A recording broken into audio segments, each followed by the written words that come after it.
thank you so much for coming. I'm excited about the seminar. So this is Rudnicki, Professor John Rudnicki, who many of you maybe don't need the introduction for because he is, one of our colleagues from the neighboring departments. I just want to kind of start this off as one of the beauties of this big university is that we span so many different fields. And one of the topics in which Professor John Rudnicki is working on is the kind of in broader sense mechanical properties of materials, spanning all kinds of materials from rat whiskers, from what I heard, to granular media and rocks, and in particular, geomaterials. And one of the applications that are closest to home for us is the mechanics of earthquakes and everything that's really controlled by motion of solid media. So I'm very excited to hear John's perspective on some of these processes, and then we can think about it in our own sort of applications. All right, great. Thank you so much for being here. Thank you. Yeah, I'm excited to be here. I actually gave a seminar in this department, but it was some time ago. I think the only people who are still here are Seth, who I know is away today, and Emil, who is kind of only partly here. So, and actually one time I had a courtesy appointment in the department, which I probably foolishly let lapse. But anyway, I'm happy to be back here. So, title of my talk is Effects of Fluid Pressurization Rate on Frictional Stability in Experiments. So it's mostly going to be about experiments. It is going to be about experiments, but I'll say why I think that's important. No, I'm not advancing. Oh, this is working here.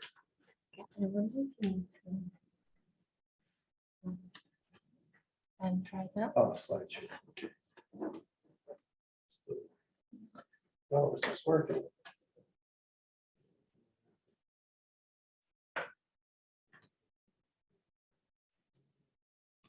Oh, there we go. Okay. Yeah, so a bit of advertising. Actually, in the spring, I'll be teaching a special topics course on mechanics of earthquakes.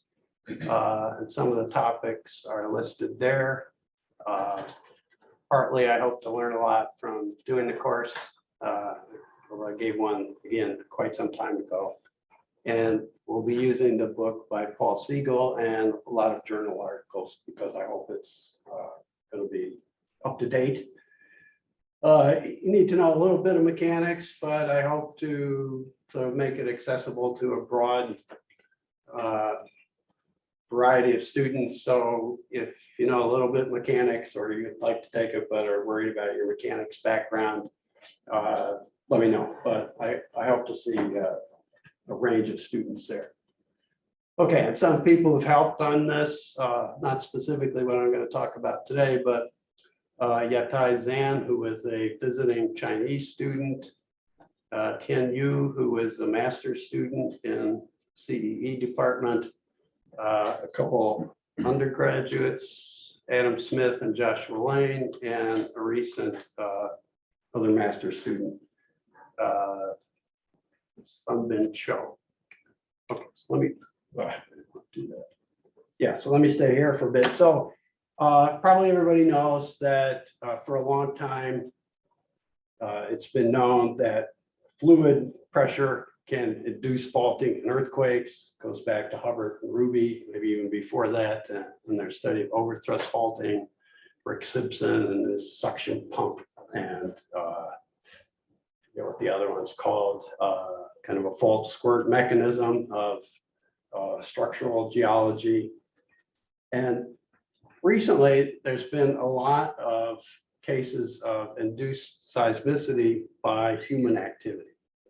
Probably everybody knows this too. So quite a few geothermal installations have, pumping has caused seismicity, Strasbourg, Basel, Korea, probably a couple others. A few cases of carbon sequestration also have induced seismicity, disposal of waste. But one of the most common and widely known is the increase in earthquakes in mid-continental United States. This is the familiar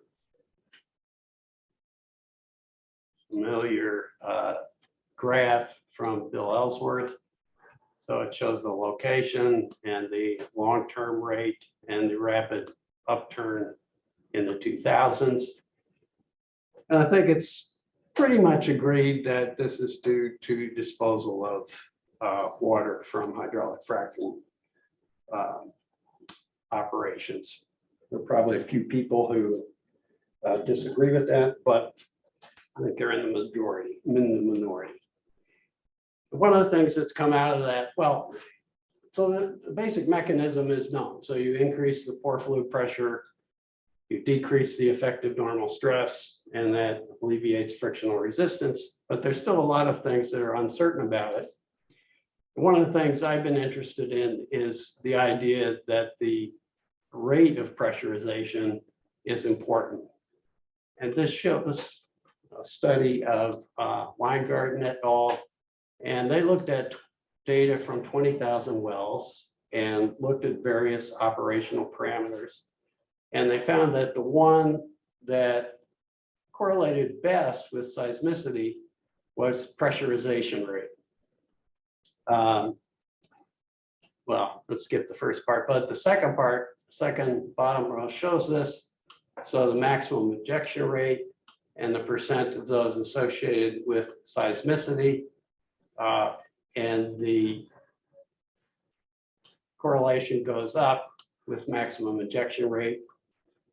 This is the correlation with injected volume. So it doesn't have a strong correlation with seismicity, even though injected volume is thought to be one of the things that are really important. I turn this off now. Another simulation by Michel Almacari, Pierre Blanchet, Chars, and Play. They found, well, they did a simulation, which I'll say a little bit more about, but that the time series of pore pressure rate is important, and the maximum seismicity rate also increases with the injection pressure rate. And this is something from their paper. This is a plot of time of seismic event against the ramp duration. So they had a ramp variation of pressure that they imposed, and this ramp time was correlated with the increase in seismicity rate. So again, the rate of pressure was important. But as a result of this, as a result of this, there's been also a lot of experiments which have looked at pressure injection at different rates. And I've been interested in experiments. People sometimes dismiss experiments because the time and length scales are so much different than the field. But I think they offer some advantages. The loading conditions are more well controlled. You don't have complications of uncertainties about the permeability structure and the mechanical variations. So I don't really believe in experiments as simulations of the field, but I think they can offer insight into mechanisms that then with analysis you can incorporate into models of the field. And there have been very good models of the field already. Garrigish and Germanovich, maybe it's the other way around. Pierre Blanchet also has a nice analysis of this, and there's been at least one interesting field experiment. I'll mispronounce his name.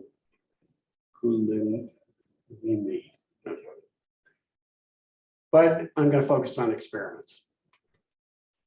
And so I'll go through a number of experiments that people have done. So this is French et al. And this one was one of the first ones to attract my attention. They did axisymmetric compression experiments.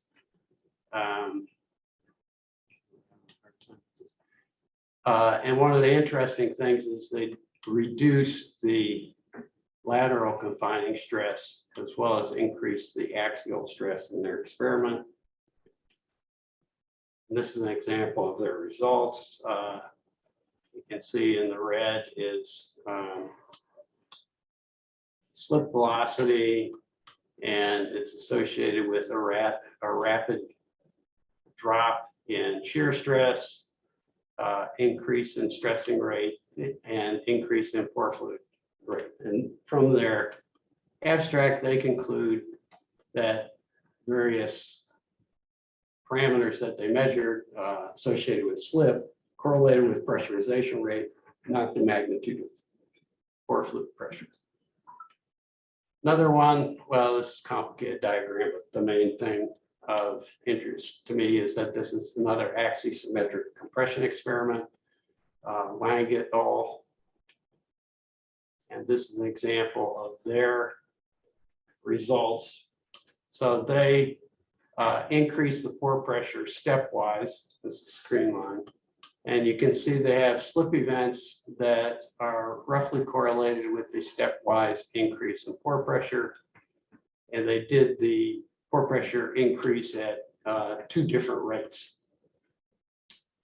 And they concluded that our experimental results demonstrate that fault slip behavior is governed by fluid pressurization rate rather than injection pressure. Still another experiment, again, I'll mispronounce the name, Pasaligu and Prantu. So they have a little more complicated experiment. They injected fluid here along a saw cut in the specimen, but by active acoustic monitoring, they were able to track the slip and the pore pressure penetration along the fault. Again, this is kind of a schematic summary of their results. So they're increasing the pore fluid pressure, and they get rapid stress reduction starting here. This depends again on the pressure rate. I think they have so high injection rates give results different than low injection rates. We'll read the whole thing. Yet another one, this is Goria et al. This is a very complicated experiment. It's done on plexiglass rather than rock because they do digital image correlation. So this is a truly dynamic experiment. The loading is rapid, dynamic. There's wave propagation, which they're able to track through this optical technique that Aris Razakis has worked quite a bit on. They also find, that there's a difference between ruptures that are induced by fast injection rates and by slow injection rates. Now, I should say that it can be misleading to say this because it's not that the effective stress principle is being violated. So the effective stress principle says the pore pressure reduces the normal stress, and that's its effect. To say that the rate is important doesn't mean that the effective stress principle is violated. It means that that rate interacts with another rate, which I'll talk about here. I wrote a paper which made the mistake of not making this clear, and Paul Siegel was the reviewer and chastised me appropriately. Oh yeah, so here's the other picture from the Goria. So this is the, let's see, this, slow ramp up. I get a slip event there, but fast ramp up it occurs down here well before you get to this level. So there's a distinct difference. So that's what I've been interested in. Okay, and they can also track pore pressure along the fault, which they are able to model. And another one, yet another one. So this is Noel et al., also a triaxial compression experiment with a saw cut. They use periodic variation of pore pressure. And this is a summary of their results. So the first column is stick slip events. Second column is acoustic emission events. We don't really need to worry about the third column. And the rows are increasing magnitude of the amplitude of the magnitude. Yeah, increasing magnitude of the amplitude of the imposed pore pressure. And you can see that the events kind of line up with the peaks, okay, slightly before or after, but they're pretty much line up with the peaks. And one last experiment is by Scuderi, Colatini, and Chris Barone. They did a double direct shear experiment. Okay, so it's basically a sandwich configuration where one block is pushed between two others. They also increase the pore pressure stepwise at a rate of 1 megapascal per hour and 0.2 megapascal per 12 minutes. On average, those are the same rate, but you'll see that they have differences. Yeah, and there's a, well, I'll explain more about this in a minute, but they say that you can get dynamic instability even when you have a rate strengthening friction, which I'll explain in a second. Okay, so those experiments. This is the one that I'm going to talk about analyzing in detail. We've done some stuff with the periodic variation in pore pressure, but I don't think I'll get to that. And well, I'll just say I won't get to that. Here are a few results that I'll return to when we model them. So this is the slip. And well, let's just look at this one. So this is the slip. It increases what they call secondary creep. And then at the point they identify as the onset of tertiary creep, it jumps up. And they do this for the two rates of pore pressure and two stress levels. Okay, so this is what I'd like to analyze. And we'll do it using rate and state friction. So I'll explain a little bit about rate and state friction. So this was formulated, it's what, 40 years ago by Jim Dietrich and Andy Ruina. Actually, Andy was a student at Brown, and he was a freshman when I was a graduate student. I was his graduate TA. I don't know if he's ever gotten over that, but yeah, so it was formulated on the basis of experiments they did. And one of the basic experiments is that you take a rock, and you slide it at a steady velocity for a while. So that's V1. And then at some time, you jump it up to V2.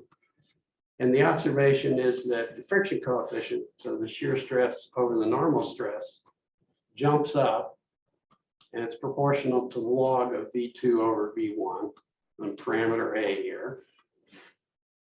And then as you're sliding at the second velocity rate, it decays roughly exponentially over a distance d sub c, and it goes to a new steady state, which can be above or below the old steady state. And the distance from the peak here down to the new steady state is b. So those are the three parameters that come in, a, b, and d sub c.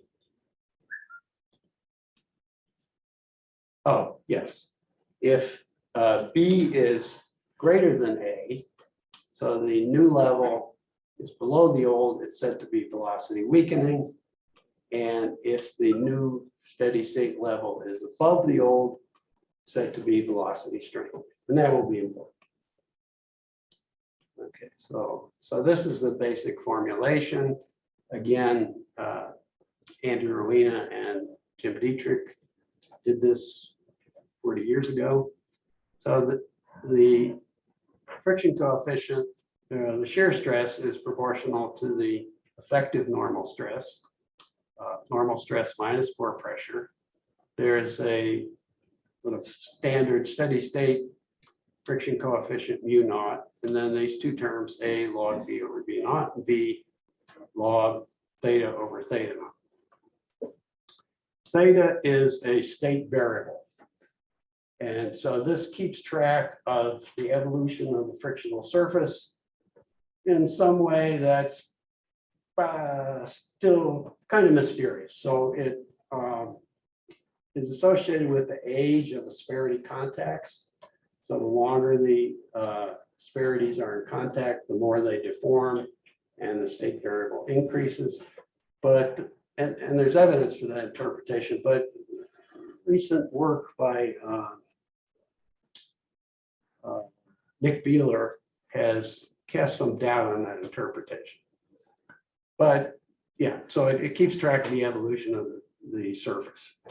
A and B are typically small, about 1%. Mu is 0.6 for rocks often. But you'll see that they determine the stability of the slip. And there's two laws that are used for this evolution of state variable. One is the aging or slowness law, and one is the slip law. The main difference between them is that the state variable changes only when it's slipping. So when B is 0, right-hand side is 0 here, so the state does not change. The aging law, when B is 0, the state increases linearly with time. In a lot of situations, the results of these are similar, but there are differences, obviously, which occur at very low velocities. And for large velocity jumps, there are also differences. Alan Rubin has done a lot of work on this, and it's large velocity jumps that are most important in earthquakes. Mark Linker and Jim Dietrich identified another term that if you change the normal stress on the slip surface, you can change the state. Okay, so this term would be subtracted from these two in that case, and alpha is another parameter that's between 0 and mu 0.3 is what people often take. At steady state sliding, theta is equal to V steady state over D sub C. And so you get this expression for the steady state shear. And you can see that when the sign of this term is controlled by A minus B. Now, this has been tremendously investigated in experiments. There's just a ton of experiments on this. It's had a big, and it describes most rock sliding experiments very well. It, I think, has had a tremendous influence on our understanding of earthquakes. So it, well, we'll see a little bit more about this, but it's been suggested as a factor in slow slip events, brittle ductile transition, whether you have pulse-like events or crack-like events. So it's had a big effect. But the basis for this has been experiments at low velocities, low sliding velocities, higher sliding velocities, typical of earthquake slips. Other things begin to come in. For example, flash heating at asperities. So the normal stress is quite high at asperities. So you generate a lot of heat and you can have melting of the asperities.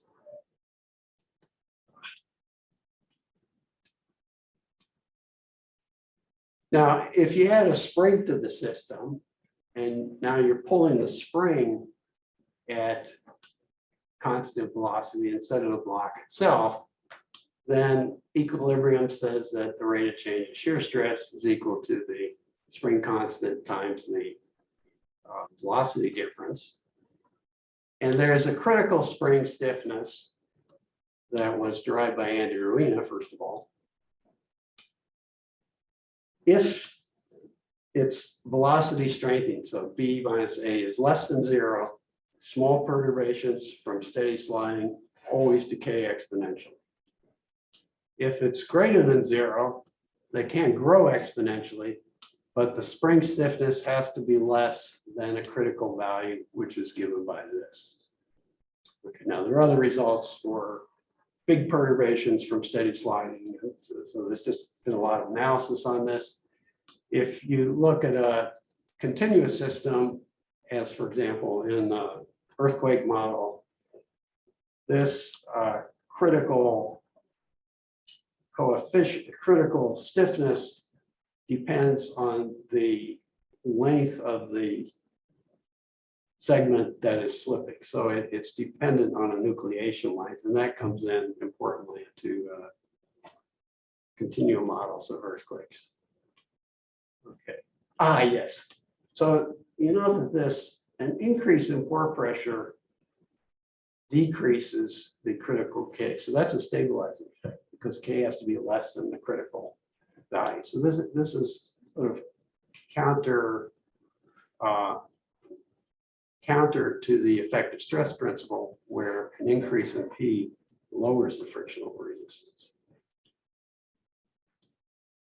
So the governing equations are these, and the true inertia is typically not included because it's much more computational intensive.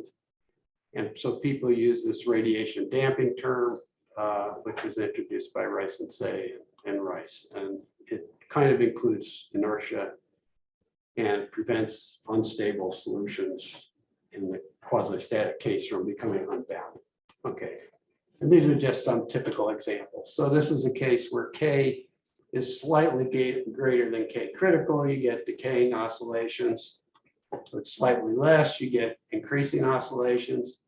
As K becomes lower, you begin to get spikes of slip events. This is the log of the velocity that are separated by times of very slow slip.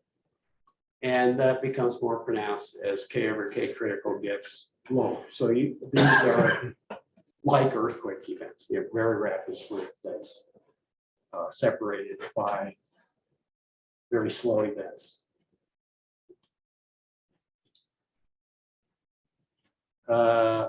Okay, so now I'm on to the part where I'm actually going to tell you what I did.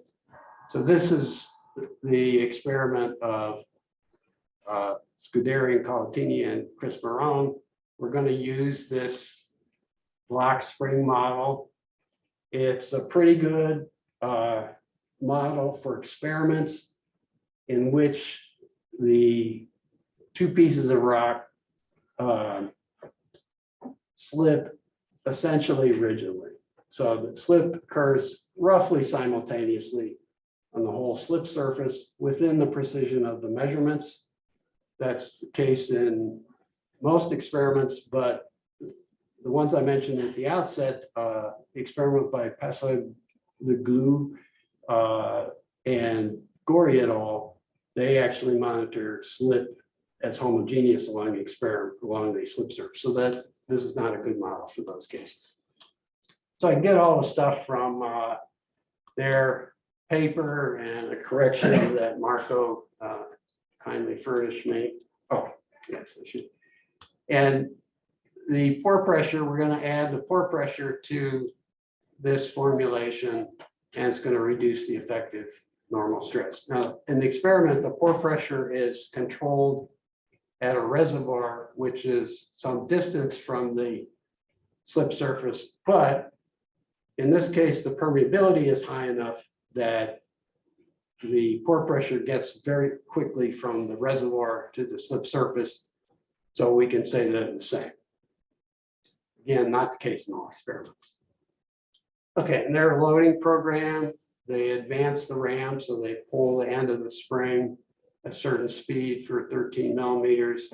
They stop the ram, so you hold the end of the spring constant for 30 minutes.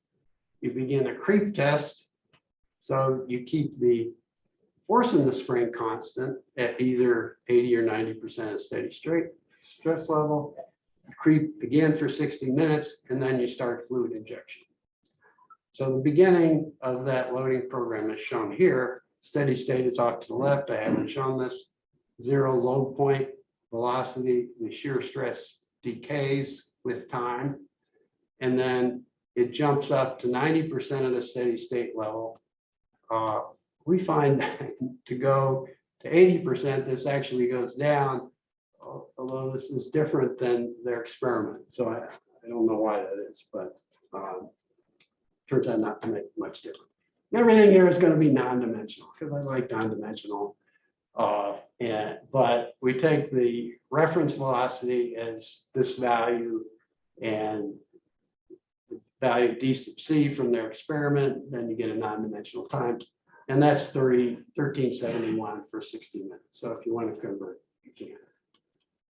Okay, to remind you of their results, they see a roughly steady increase in slip, and then what they call the onset of tertiary creep. This goes up very rapidly.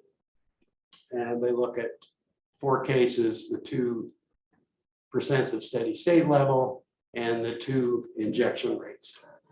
Okay, so we use our spring block model to simulate those, and this is what we get. Okay, so let me see what I've got here. So the blue is the pore pressure, so it's increasing in steps. Okay, the red is the log of the slip velocity. Okay, and this vertical line is where they identified the onset of tertiary creep. And you can see this is the log of the velocity, and it jumps up to a high value, which I can't even read. So this would be log of velocity is 10. So that's well above the reference rate. So I call that unstable. And you can see that the experiment finds tertiary creep onset before it's really identified in a calculation. But I think that's okay because they don't really say how they identified that. So I assume they're doing it by eye. And we can determine that much more precisely when this goes up. So it's not surprising that this is before we actually calculated in the model. Okay, so this is 90% of the steady state level, 1 megapascal per hour.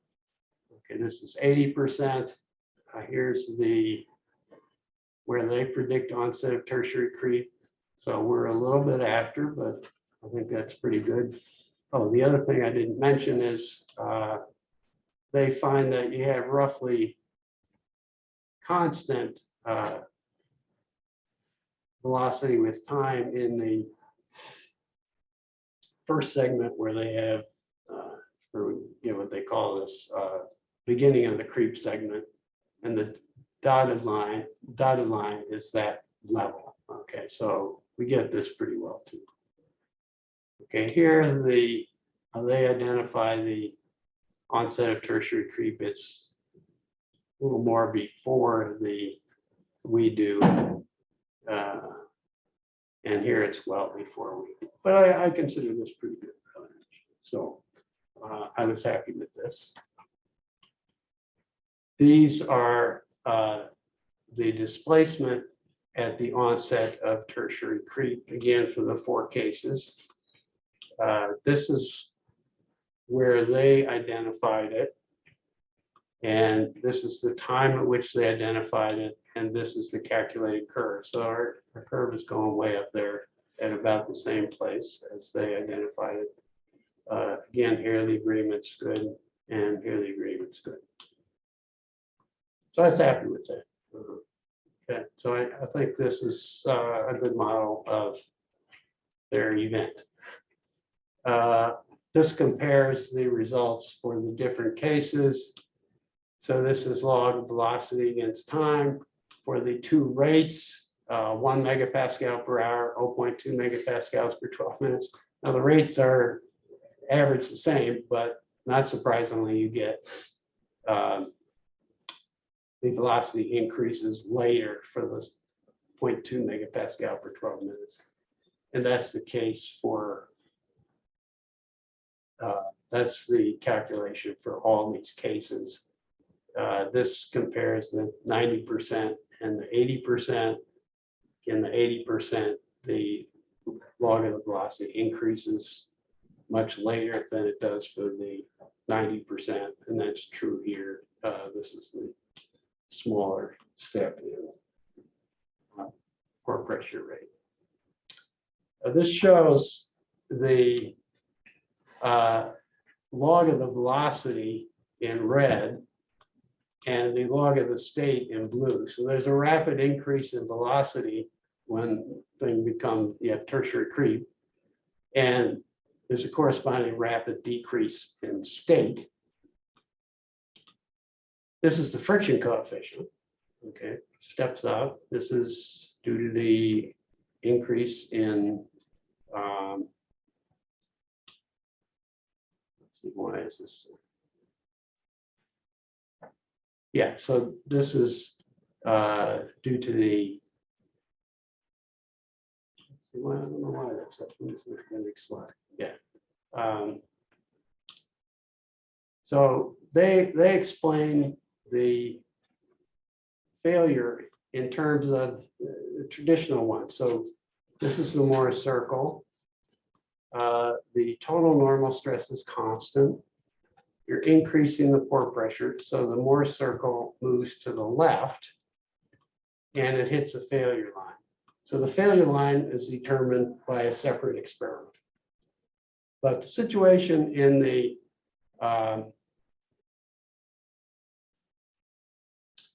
rate and state framework is different because it's always sliding. Okay, so in more Coulomb condition, it's sliding or it's not sliding.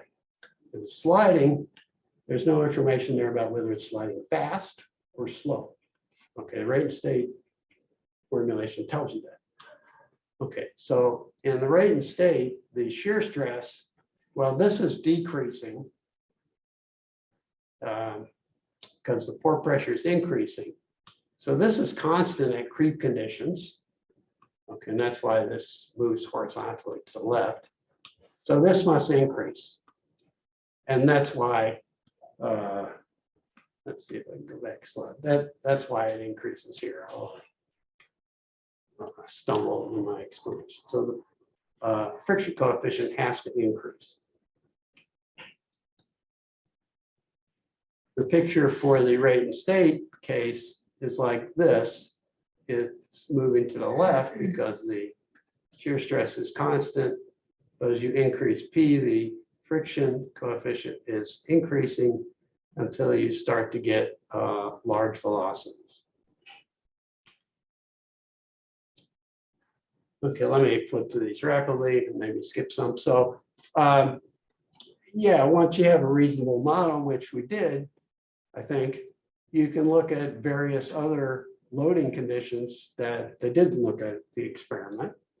This compares the results for the two rates that they use with the constant rate, which is in red. And not surprisingly, it's closer to the 0.2 megapascal per 12 minutes. Presumably, if you made this smaller and smaller jumps, you'd converge to this line.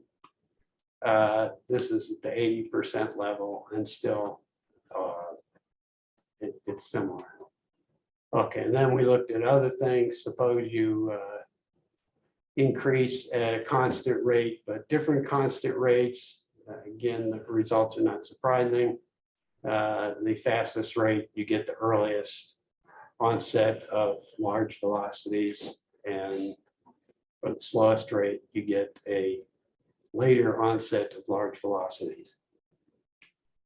Okay, I'll skip this, but this is, oh, this looks at the effect of that alpha. So alpha was the parameter that comes into when you change the normal stress, the state changes.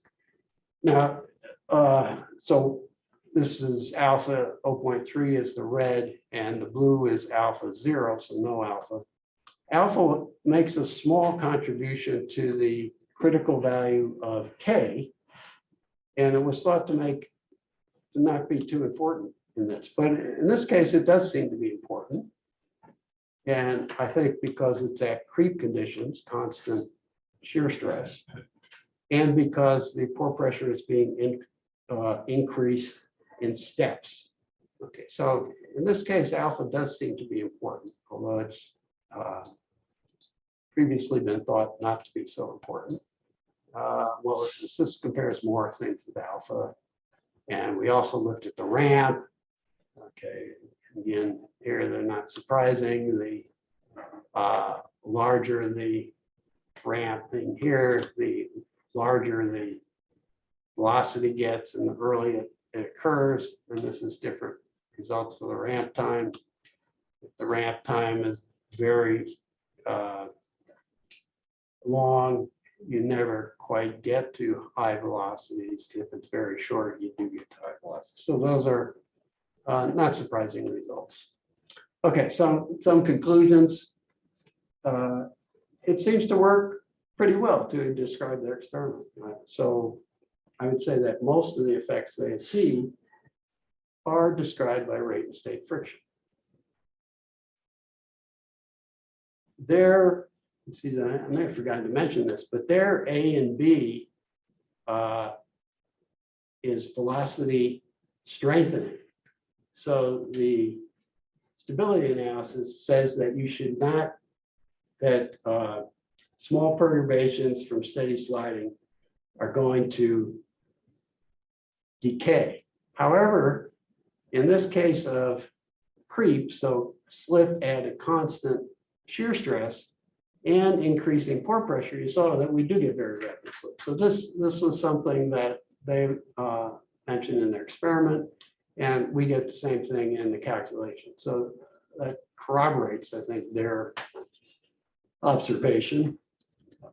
This, I said, well, you can do other protocols for other loading conditions. The interpretation of the failure is somewhat different than the classical one. I'll explain that. And again, well, it says here that the rate and state framework, it tells you when the slip gets big. So it tells you when you have slow sliding and rapid sliding. So traditional Moore Coulomb criteria does not tell you that. It tells you that when you meet the condition, slip occurs, but you don't know whether it's fast or slow. In the experiment by Scuderi et al., they associated satisfying the Coulomb condition with tertiary creep. Okay, say a couple more things about this experiment by Noel et al. So they looked at an axisymmetric compression experiment, and they, so maybe I should just say, so axisymmetric, it's a cylinder, and they smush it along the axis of the cylinder, and they have confining pressure on the sides. And they periodically varied the pore pressure. Okay, and again, I showed this earlier. This is an example of their results. They find that slip, acoustic emission roughly line up with the peaks. Okay, I said that also. Okay, so now we have the same model that we're using. Maybe another reason I like experiments, because kind of simple-minded. And now we have the pore pressure is sinusoidal, and again, conditions are drained so that this is actually specified in a reservoir, but because the permeability is high enough, you get to the slip surface rapidly. Again, we can get parameters mostly from them. They find that this period is much longer than the diffusion time, so that justifies using drain conditions. Again, I like to do everything in non-dimensional parameters. So this epsilon is going to be a measure of the amplitude of the variation. And this is a normalized value for the pore pressure. And then the next slide, I just took this as 0.5 for illustration. Okay, so this is a calculation with that 0.5 and two values of that epsilon. So that's two values of the amplitude of the variation. And in this case, yeah, you can see that the peaks kind of line up with the peaks in the pore pressure, which is the dashed black, but not every peak. And the blue kind of lags the peak. Here the red precedes the peak. Okay, so it's not exactly the same as the experiment. One of the interesting things that they found is that the parameters B and D sub C vary with velocity. A was pretty much constant. So that recently there's been a lot of stuff on this. So these values vary with velocity or normal pressure. The velocity variation to me is a little bit worrisome because it kind of means you're outside the framework of rate and state friction, which says the shear stress is proportional to the log of the velocity. If you have to change the coefficient of that for the different velocities, then it's not really proportional to the log of velocity. But nevertheless, we fit a line to this, scatters a lot, but we fit a line anyway. And when you include that in K critical, what you find is that this, which is K over K critical, yeah, so it's bigger here. So this is stable. That's at low velocities. But as it gets to higher velocities, K goes below K critical. So that's unstable. So you can kind of see what's going to happen here. If you start out slowly sliding, you're here. But as you start to get oscillations, you're going to dip below this line and get some unstable events. And that's exactly what happens. This is another simulation. So for two values of epsilon, again, that's the measure of the amplitude of the oscillation. So they're very close, but you get quite different behavior. It suggests that the results are very sensitive to this amplitude. For the red, you can see it goes unstable here. The minimum K over K critical was 0.766. So it gets below 1 enough to make this unstable. The calculation goes unstable. For the slightly lower amplitude, it also gets below 1, but not enough or long enough to prevent it from decay. So it decays here. Okay, so that's an interesting, at least to me, it's an interesting outcome of the calculation. So there's a whole bunch of other calculations. In this case, you see that, yeah, the peaks in velocity kind of pretty much line up with the precede the peaks in pore pressure. Peaks in velocity are very small here, though. They're only 10% greater than the reference velocity. Okay, I'm going to skip through a lot of this. So we did lots of other calculations on this, but I don't want to go through them, just some conclusions. So the calculations are not so consistent with the experiments as they were for the Scuderia at all. We saw that we often get rapid slip events near peaks, but not at all peaks, and sometimes before or after. We do get this, variation in their peaks separated by much lower slip, much slower slip.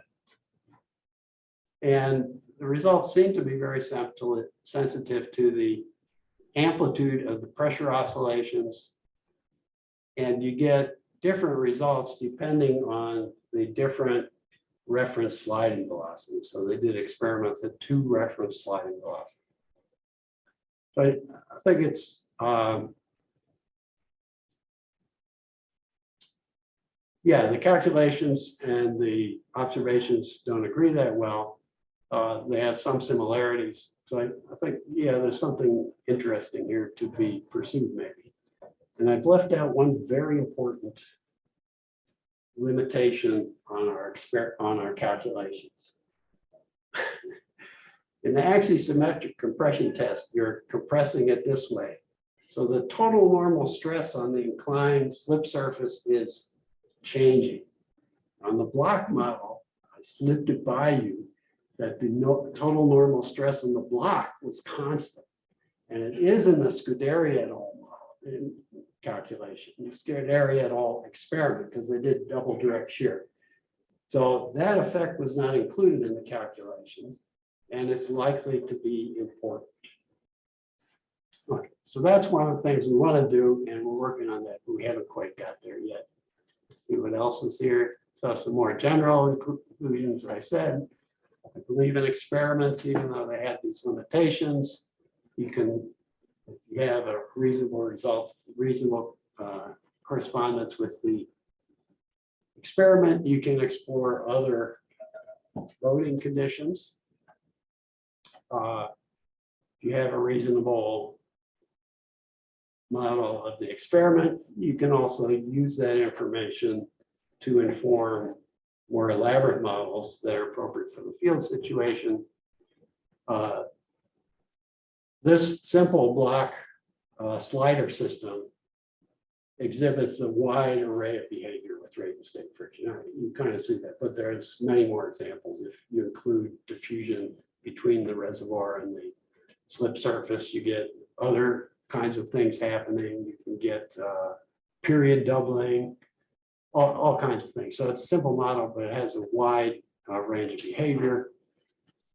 The interpretation of failure is somewhat different in the rate state framework than the traditional one.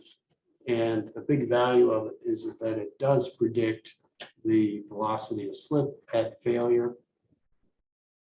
Some things to do this geometric coupling. So Guillaume Chambon and I looked at this a long time ago, but not in the context of experiments. So that's something we want to do soon. Didn't really talk about this, but when we do calculations where pore pressure is different in the reservoir than the slip surface, we use an approximation to the diffusion equation. It would be nice to include the actual diffusion equation, include real dynamics. I'm not so important. I'm not so sure, so I'm not so eager to do this. I'd like to do this. And we would like to get to a continuum model. Okay, there's been a lot of work on this, but I think there's still things to do.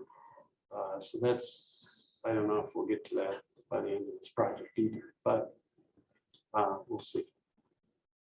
Yeah, so that's it. Thanks. I'm happy to take comments, positive or negative questions or suggestions about how to improve things. So thank you.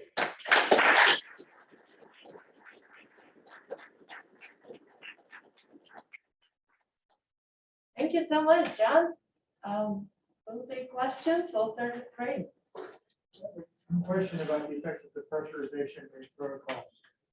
So in the stepwise increases, it seems to me the effective pressurization rate must depend to some extent on the averaging window. You have very low pressurization punctuated by episodes of enormous pressurization. Yes. I'm wondering whether that ever induces any kind of instability or whether it always converges to the case of the continuous pressurization. It always converges. You know, so we've looked at that a little bit. Of course, the experiment, it's not really step, it's probably a steep ramp. Okay, so in actually, I didn't mention this, but Scuderi and Colatini have another paper in which they have used shale, and the permeability is much lower. So you don't get steps in that case, you get a diffusive increase. But we can look at going to less and less permeable cases and make that steeper and steeper. We don't see a real difference between the step and the rapid but finite increase. Yeah. I mean, of course, yeah. So you did see that when you do 1 megapascal per hour and 0.2 megapascals for 12 minutes, those are the same really on average, but you do see a difference there. So yeah, the magnitude of the step over the time does matter, but it doesn't, it's not, doesn't produce an instability right at that point necessarily. Yeah. If I may just kind of launch off that question, this is interesting. So I'm trying to kind of understand what the rate is relative to. So this pressurization rate and why it matters. Mhm. Or what is the physical mechanism that this rate kind of is coupled to? So if we're thinking the rate and state equation without, if we don't consider the fluids and the pores, one way to view it is what the asperities are doing. So we're thinking about the geometry along the fault of Yeah. these asperities. That's one way to view it. So you're taking this frictional sliding model and adding the kind of another geometrical complexity with the pores and the fluids migrating through those pores. Could you comment to what degree can you actually control what that porosity looks like and how that fluid is migrating through those pores when you're trying to change your, when you pressurize it with the fluids? Well, in the model, it's pretty simple. You just have, all the details of the distribution of asperities, their strength, everything, all that's lumped in this single state variable. I mean, that's in a way one of the beauty of the things, but also a limitation. In both the experiments and the calculations, the permeability is assumed to be uniform between the reservoir and the slip surface. Okay. Now, that's not exactly true given the distributions of pores and cracks and so forth. Yeah. And it's particularly not true if near the sliding surface, typically you're generating fractures. And so the near surface permeability is likely different than in the bulk of the rock. So that's something else that's not included here. I've done a little bit, actually, with the outgrowth of Elias Hymason's interview here some time ago that we talked and we've done a little bit. And he has a very nice model that includes this different permeability and behavior right near the fault zone. So that, yeah, so that's an effect. Sometimes it's mentioned in the experiments, but not really taken into account.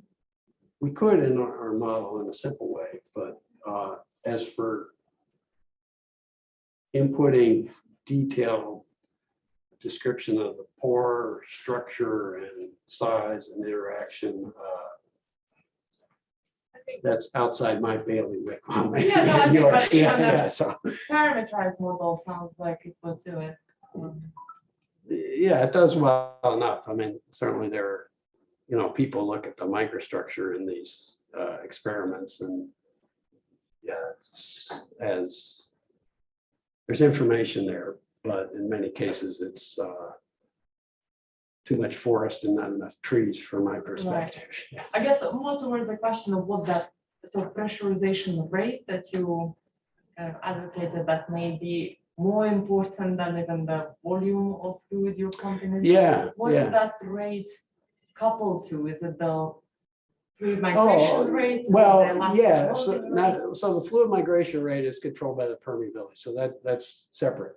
But the pore pressure rate, so that's a one-time scale, the rate of pore pressure change, but it competes against the time scale of the rate and state velocity, which is that d sub c divided by the steady state velocity. And you also have the loading velocity. Okay, so there's really three time scales in there. Oh, not the loading velocity, the time at which it takes the pore fluid pressure to go from the reservoir to the slip surface.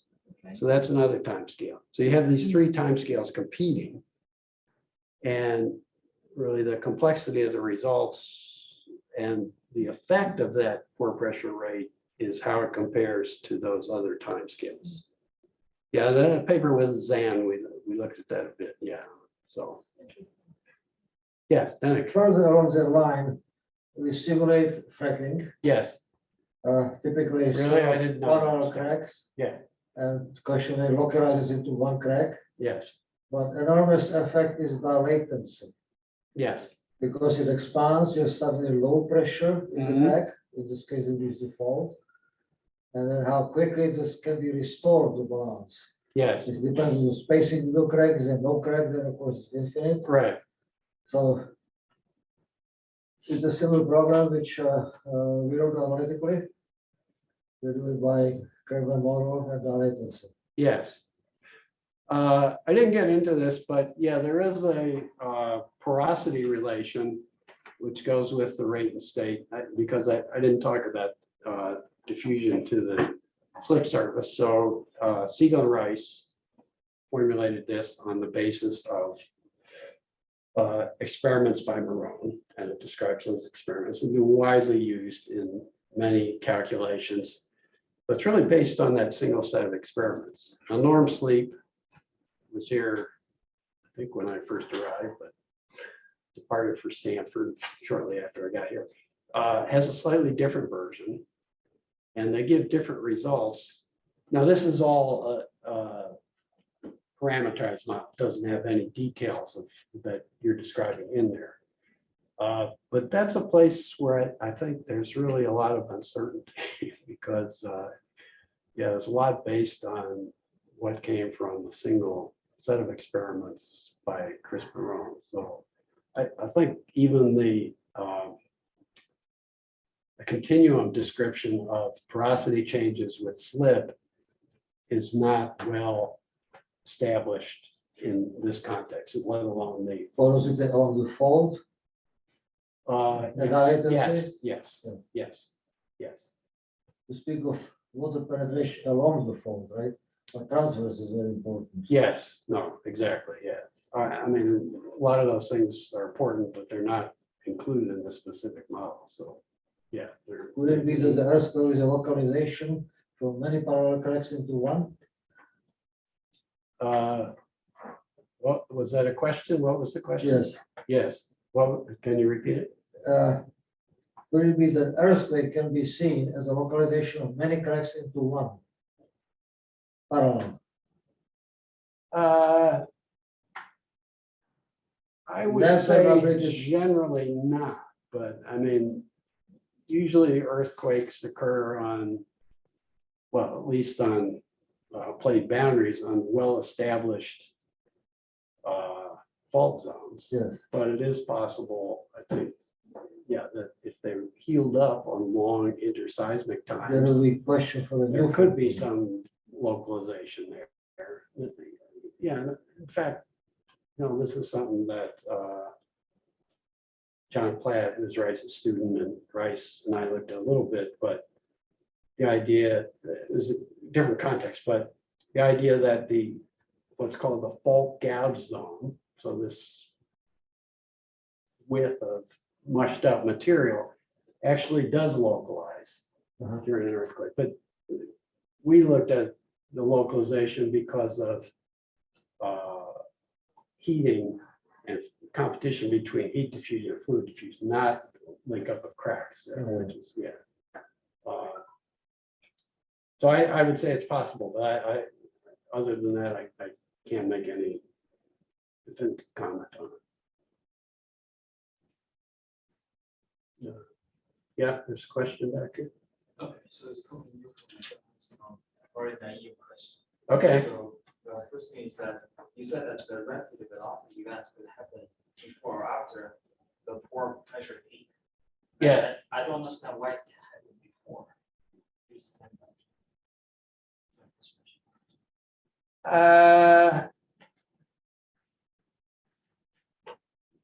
Yeah, so it depends on the time scale of the pore pressure increase and the time scale associated with rate and state friction. So depending on how those two time scales interact, it can occur before or after. If those two time scales are the same, it would always occur at the peak. But if they're different, let's see, no, if the time scale of the rate and state friction were much longer than the period, then it would always occur at the peak because the rate and state friction time scale would be irrelevant. So are the two phenomena the same position or there's a cause of the other? Because since we are applying the pore pressure Yes, and we observe the velocity. yes, So I think about there must be a cause and an effect. It seems if it could happen before, it seems to not. There's not such a cause and effect vision here. So I'm trying to understand this. okay, I see what you're saying.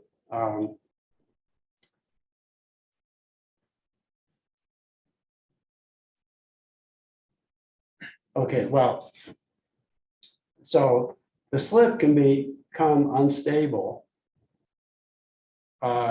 really independently of the pore pressure. So a small increase in pore pressure, so even if you're well before the peak, could trigger a perturbation from steady sliding that is sufficient to cause a rapid slip. Okay, and so that is set off by the perturbation that's given by a small change in pore pressure. Okay, so that can happen independently of the periodic variation of pore pressure. So I think that's the explanation. Yeah. May I ask a related question? Yes. Yeah. So in the beginning, when you did your literature review, you emphasized multiple times that fast slip events were then associated with pore pressure rates, Yes. not the pore pressure itself, but Yes. the rates of increase. And then the experiments that you showed towards the end did show these rapid slip events aligning with the uptick of the pore pressure, right? Yes. With the maximum of the pore pressure increase rate. Ah, The okay. peaks in the rate. Yeah. Right, and that's why they happen before the peak of the pressure, because they align with the peaks in the rate. So. Oh, wait, maybe I don't understand. Yeah, so Can they, you go back to this last, one of the last slides showing experiments? last slide showing experiment. Let's see if I can. With a periodic pressure, pore pressure. Let's see, I don't know if I can do that.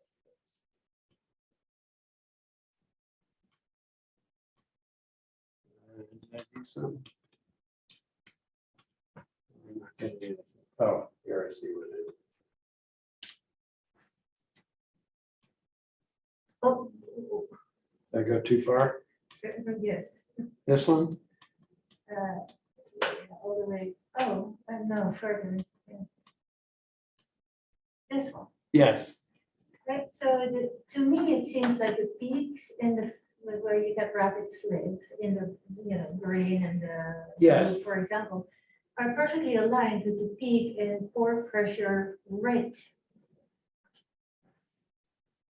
Right? If Yes. you take the derivative time, if you take the derivative of the pore pressure, Yes. the peaks align perfectly Yeah. with this fast slip. Yes. And so doesn't that confirm the literature review that you said earlier? And so this could be a cause and effect, right? Because it's the rates that correlates with the fast slip events. Yes, yeah. So in this case, yes. But But that's not what you were talking about? no, I think that was something a little different. And Okay, you know, this is one calculation where they kind of line up, but there are many, you know, the earlier one I showed, they, yeah, for example, this one, they do line up, but one's before, one's after, and there's nothing in the middle. So mhm, it kind of depends on the different parameters that go in there, yeah. But the one you showed, yeah, I completely agree with you. I think the thing I'm confused about is why the pore pressure is the thing that's plotted here rather than the rate. Yeah. Ah, okay. So you think I should plot the pore pressure rate? I mean, that's what I expected after your introduction. Yeah. Oh. I plotted the pore pressure because that's the way they did it in the experiment, but that's a good Sure. suggestion, yeah. So I should plot it against the rate. Maybe. Yeah, not, I yeah, don't no, know. that's a good suggestion, yeah. No, thanks. Mhm. Sometimes naive questions are the best ones.